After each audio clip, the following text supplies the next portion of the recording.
There are at least 3 ways that philosophy can ruin your sex life. Welcome to ParkNotes. I'm Parker Case, and this is a channel where we lure you into deeper philosophical and theological ideas.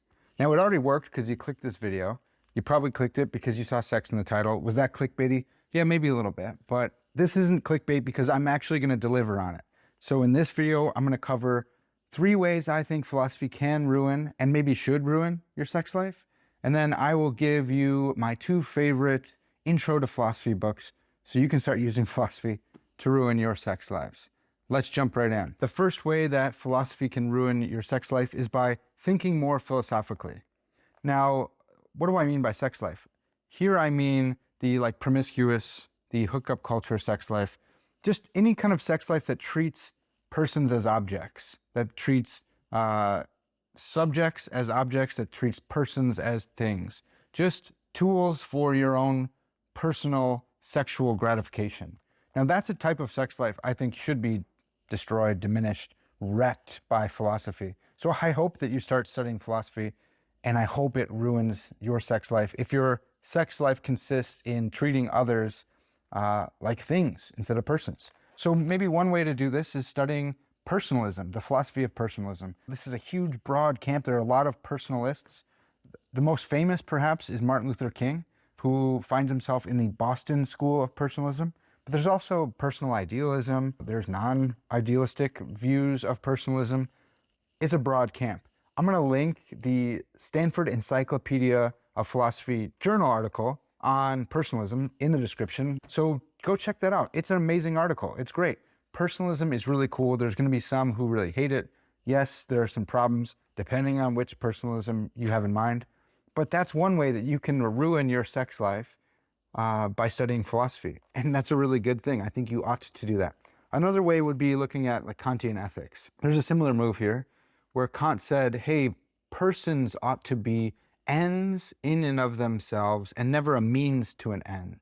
You should never use a person like a thing in order to get something else. Don't use them as a means because they are an end in and of themselves. So if you became a Kantian in your ethics, or maybe you just appropriate that one principle from Kantian ethics, then that's going to ruin your sex life. If you're treating people like things, just like masturbation machines or something, right?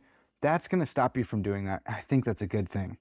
Another way, maybe you start studying philosophy of religion, and you start getting into literature on the imago Dei, the image of God. And you start to see people not just as biological meat bags, like people always say, but as image bearers of the creator God. That's a pretty big deal. I think if you start shifting your perspective on what people are and the ontology of persons, that's going to be a really helpful tool for you to start seeing people as persons and not things. Another one, maybe philosophy of mind. Maybe you get into consciousness and you realize, hey, other people are conscious beings like me, and you can develop a little bit of empathy. I think that's a really good thing. Now, not all philosophies are created equal, and there's existentialism, which I don't think is the most amazing philosophy, but even an existentialist who says existence precedes essence, that is, you exist first and then you start developing and shaping your own essence through your choices. And even an existentialist could be like, hey, yeah, I'm creating myself and I'm creating my essence, but so is he, so is she. Maybe I ought not use her or him as a means to an end, like in the Kantian way. Maybe I shouldn't do that. Why? Because maybe I'll be malforming them and shaping them into a monstrous type of thing. Maybe if I don't want to be a monster myself, I shouldn't treat other people as if they're things, and maybe they won't treat me like I'm things, and maybe we can both start building our own essence in a more positive way that helps us all flourish. I don't know.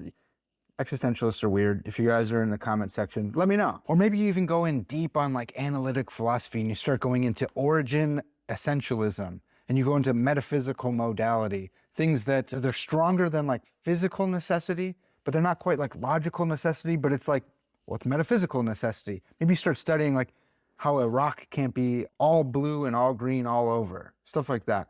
Where it's is that a logical contradiction? It seems like it's a metaphysical one. Maybe you start studying origin essentialism.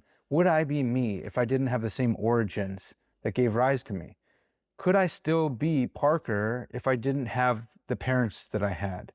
What is my essence? Does it transcend my origins? Maybe you start thinking about this and you realize that person that you're objectifying, that you're turning into an object instead of a subject, hey, they have parents as well. These are just some ways that I think philosophy can help you see other people as persons and not objects. So if your sex life consists in like a hookup culture where you're using people as things, man, I hope philosophy ruins your sex life. So the first way is thinking more philosophically. The second way is thinking too philosophically. Now this is when you start studying more and more philosophy and you just can't turn it off. And so maybe you start studying phenomenology and you say, I want to attend to my phenomenal consciousness, the what it's likeness of my conscious experience. And maybe I want to attend to my sexual desires. Like, man, I don't know, that might ruin things for you, because these experiences may be unanalyzable, but maybe they also just resist being analyzed, such that like when you start analyzing them, the moment leaves, right? Like, I'm going to start reflecting on this, maybe you're eating like cheesecake and you're like, what is it like to eat cheesecake? And you start focusing on it and it ruins the experience. That's as deep as I'm going to go, because I don't want to be licentious or anything like that. I don't want to be too sexually suggestive or anything like that. But when you attend to the experience while you're having the experience, it can totally ruin the experience. I'll just leave it at that. And it's getting kind of weird, right? But you got to learn to turn it off.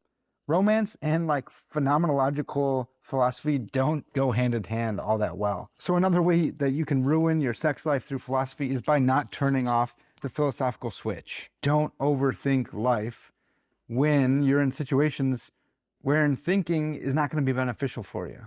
Now, the third way to ruin your sex life through philosophy is to talk about philosophy. Just mention anything that I've brought up in this video at all to your spouse and see how that goes. Philosophical jargon does not make good pillow talk. So that's as far as I'll go. Just take my advice on that. Now, what if you want to start learning philosophy so you can ruin your sex life, whether it's a bad one or a good one? I hope if you're married, your spouse doesn't hate me for ruining your sex life. But I hope if you are in like the hookup culture, I hope that your sex life gets ruined. I hope that you start studying philosophy and you're not able to treat people like things any longer. That would be awesome. So how do we go about doing that? If you've never studied philosophy before, I've got 2 book recommendations for you. The first one is from Michael Huemer. Michael Huemer is the man. So I have a whole podcast channel here. I'll link that in the description. He's been on my podcast a bunch. He's a very, very, very good philosopher. Why is he so good? Well, he's really like analytical and rigorous and he makes good arguments, but he also talks about everything. He hasn't like hyper-focused into one sub-discipline in philosophy. He talks all across the philosophical spectrum. It's really, really good. So this book is Knowledge, Reality, and Value. It's a self-published book by him. It's endorsed by such luminaries as Plato, who said, my work is a series of footnotes to Mike Huemer, and Aristotle, who says, this book is way better than my lecture notes, which is just, man, amazing endorsements there. When you self-publish, you get to write whatever you want on the back. That one's for free. So Knowledge, Reality, and Value, a mostly common sense guide to philosophy. I commend this book. It's pretty cheap. It's an amazing intro to philosophy. Huemer does a great job of writing and sucking you in deep into like deep philosophical waters, and you don't even recognize it. You were just reading, a simple intro, and then here you are into the cutting edge work. Here's number 1. Number 2 might be surprising to some of the philosophers who are listening, but Roger Scruton's Modern Philosophy is the second book that I commend. It's so, so good.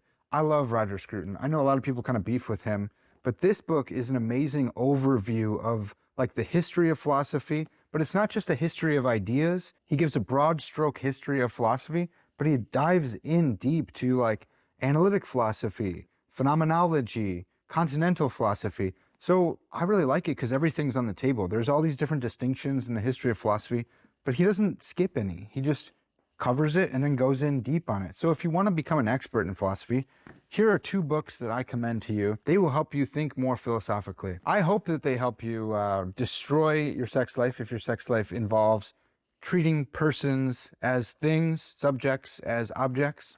And man, just be careful when you use philosophical jargon. Just time it well. I'll leave it there. Okay, but I want to hear from you guys. What is your favorite intro to philosophy book? What's your favorite philosophy book in general? And what book has helped you see people as persons? What's helped you view people as intrinsically valuable? Let me know in the comments, and maybe we can get a whole list of good books for people to start learning philosophy. If you guys like this video, go ahead and leave me a like. If you learned something, then go ahead and leave me a comment, and then check the description for a bunch of links on personalism, Kantian ethics, ways I think we can go about learning to view people as they truly are. All right, peace.